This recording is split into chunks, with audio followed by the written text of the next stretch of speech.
A pleasant morning, everyone. My name is John Lindencia, and this is my Research 290 project proposal submission titled Simulation of a Solar Geothermal ORC Power Plant with Thermal Energy Storage Systems for Palimpinan 1 Geothermal Power Plant, Negros Oriental, Philippines. The geothermal realities that we have to consider when installing a geothermal energy production facility is that geothermal energy experiences degradation in the quality and the quantity of its steam over time.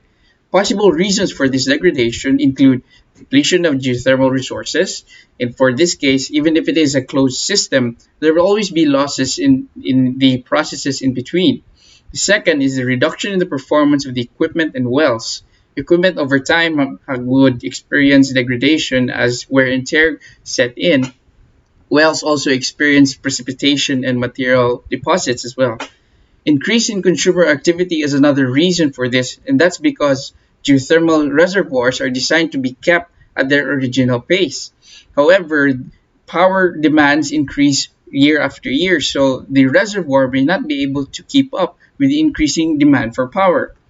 The Palimpinun 1 steam field separates about 400 kilograms per second of hot geothermal brine.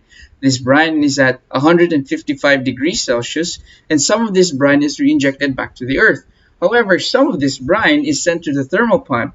So, to address this deficiencies in the geothermal system, this proposal aims to recover waste heat from that geothermal brine, leverage solar energy by adding additional heat to the system, and storing some of that excess heat so that it could be used for another time.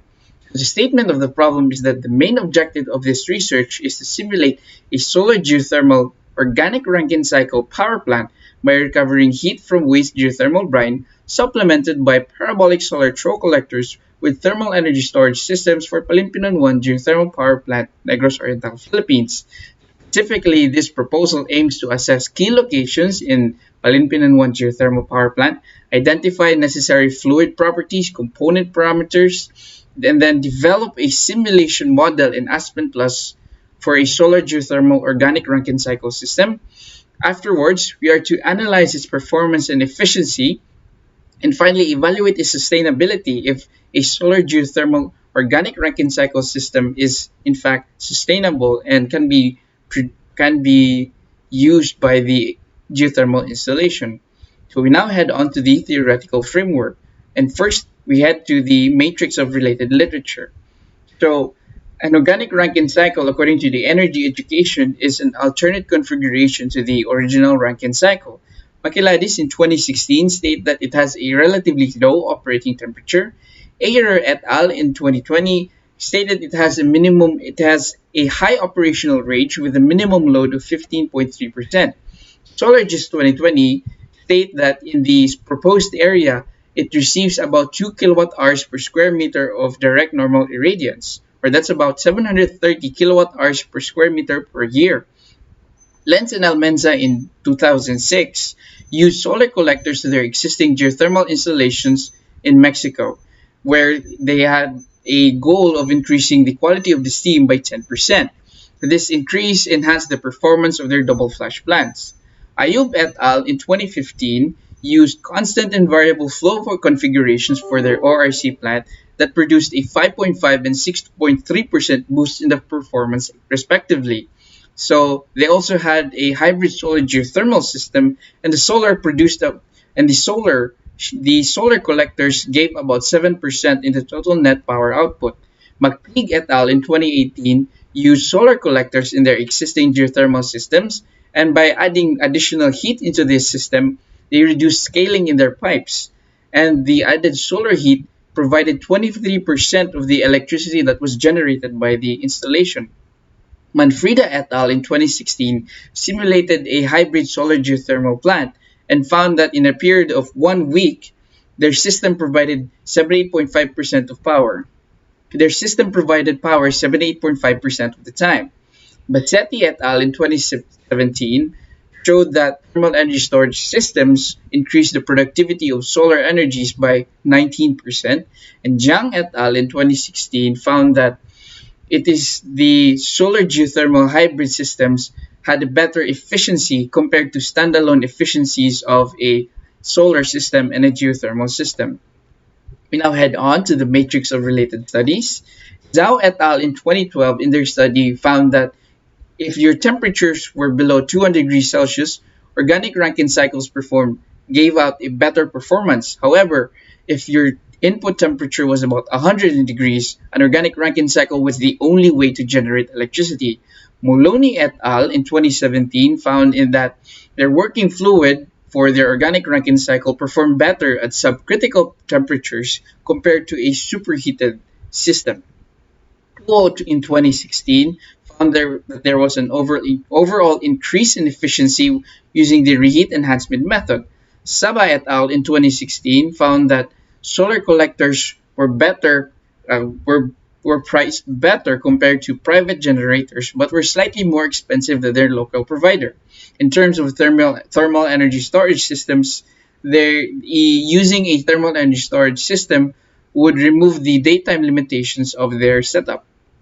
Venegas et al. In 2015 found that solar and geothermal technologies provided better potential when combined instead of being standalone systems. Calvet et al. In 2016 used a solar collector that gave out 100 kilowatts of electricity and found that using a thermal energy storage, they were able to provide 16 hours of continuous supply with a total energy output of 440 kilowatt hours. Peter Sim et al. Found that their solar collectors perform equally to a HRSG system and that their thermal energy storage system provided about 3 hours of continuous energy generation. Alakshar and Gadala in their ORC plant shown that benzene showed the best efficiency and that combining a thermal energy storage with an organic Rankine cycle increased the annual energy output by about 72% and they decreased the levelized cost of electricity by as much as 31%. We now head on to the conceptual framework. In the conceptual framework, this is where the overall procedure of the proposal would be detailed. So phase one would identify the base parameters needed for the solar geothermal ORC plant with thermal energy storage. So this includes identifying key structures, establishing the cycle diagram, determining the initial parameters of the brine, even sizing the thermal energy storage systems, and even how big the solar field is. And this includes refining the initial model. Phase two of the conceptual framework would involve the creation of a simulation model in Aspen Plus, where the first model will be powered by geothermal brine only, and the second model will be powered by geothermal brine and solar heat. Phase three of this conceptual framework shows the evaluation section of the proposal, where the researcher would evaluate the sustainability and performance of the proposed system in terms of the thermal performance and its economic performance. Now head on to the methodological framework, and I'm going to be showing to you the matrix of methodology. For phase one, the research setting will be at Palinpinon 1 geothermal power plant. Materials to be used would be operational data collected from PAL1 geothermal power plant operations group. The data gathering procedures would be through archival research. Data gathering instruments would be a simple laptop and Excel software, and statistical treatment would be non-random sample collection. For phase two, the research setting is the same as phase one, and materials to be used would be for phase two would be 30 samples of simulation data results, and the data gathering procedures would be through experimental research, which is through simulation. Data gathering instruments would be a laptop and a that can run Aspen Plus version 11.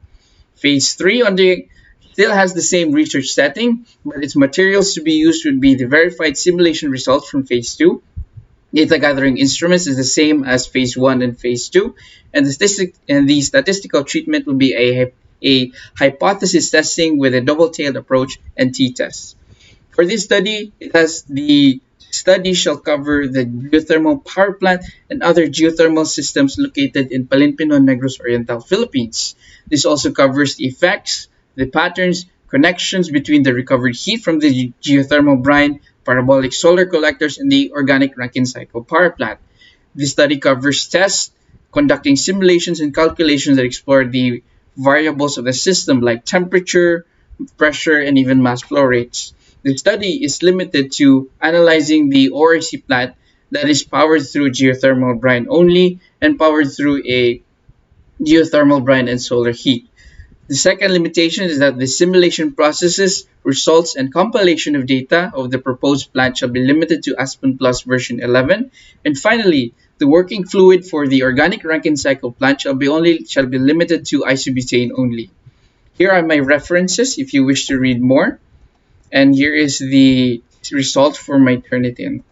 Thank you everyone for listening to my Research 290 proposal, and I bid you all a good day. Thank you.